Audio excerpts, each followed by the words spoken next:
Hello, my name is Chris Gerlamo, and I'm going to be talking about my web app that's mapping worldwide alcoholic consumption from 1835 to 2019. So we want to estimate worldwide demand for beer, wine, and spirits. Within the spirits category, I'd also like to estimate demand for Irish whiskey. And I believe that this is a good way to demonstrate how this can be used in broad categories as well as in a more specific category.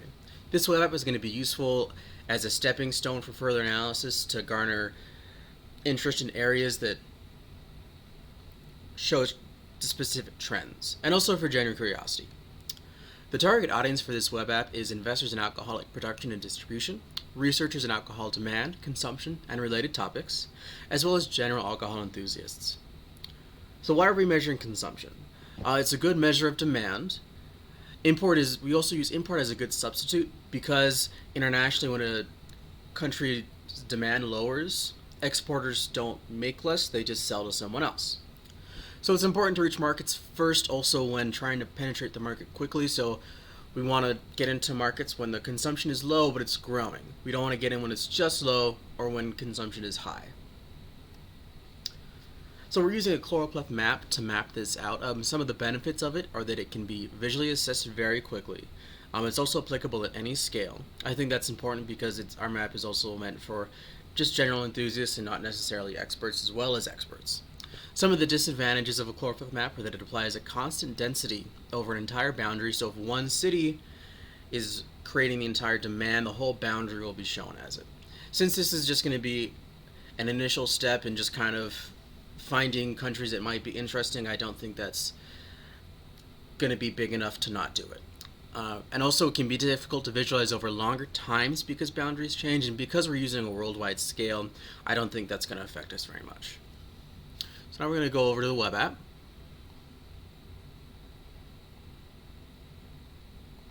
So you can see it starts off on the beer aisle. So you can see we have some images here this changes for every single page just to show, again, which map you're on. So when you hover over a country, a tooltip shows up showing the country name, the cases consumed, as well as the year. And you can see that this blue is just 0 or undefined. And we've got this legend over here for everything else. You got a time slider down here. The minimum for the beer, wine, and spirits categories are going to be 1835, and the maximum will be 2019. So if you go forward in time a little bit, our map will reload. And you can see that now there's some more countries that we have data on, as well as everything is just a little higher. So if we go down a little bit, we've got a pie chart showing the same information. We can also filter this by country by clicking on these country names over here. When we do this, we can see a little more some of these smaller countries that we might want to invest in if they're starting to grow. Over here, we also have a histogram, and you can see you can zoom in to kind of check out a little bit more closely the relations between some of these countries. And if you double click, it'll zoom back out. So we'll check out each of the maps here in a little less detail since a lot of it is just the same information. So that's the spirits map. Here is the wine map.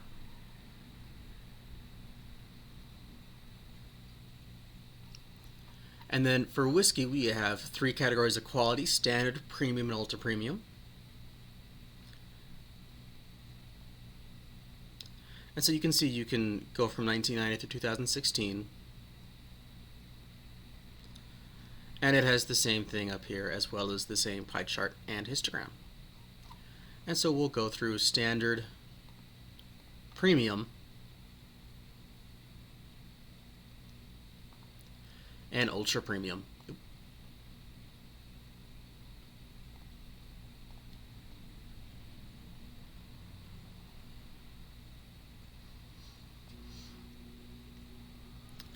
And now getting back to the presentation.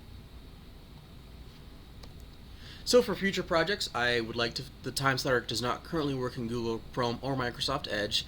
I'm going to research this for this project, and as well as in future projects, I'm going to check my product in multiple browsers early on. For this map, I'd like to add more functionality as the map zooms in to maybe look at county or other equivalent administrative boundaries as you kind of zoom in to get more detail. I'd just like to add in population data so you can get an idea of what the portion of the population is making up that alcohol market. I'd like to acknowledge Dr. Liping Yang for her advice and help on this project, as well as the ISWR drinks analysis and the University of Adelaide for providing data that was used in the map. I'd also like to acknowledge PolyJS, D3JS, and Leaflet, the JavaScript libraries for helping me draw the map. And this is my contact information over here. Thank you very much.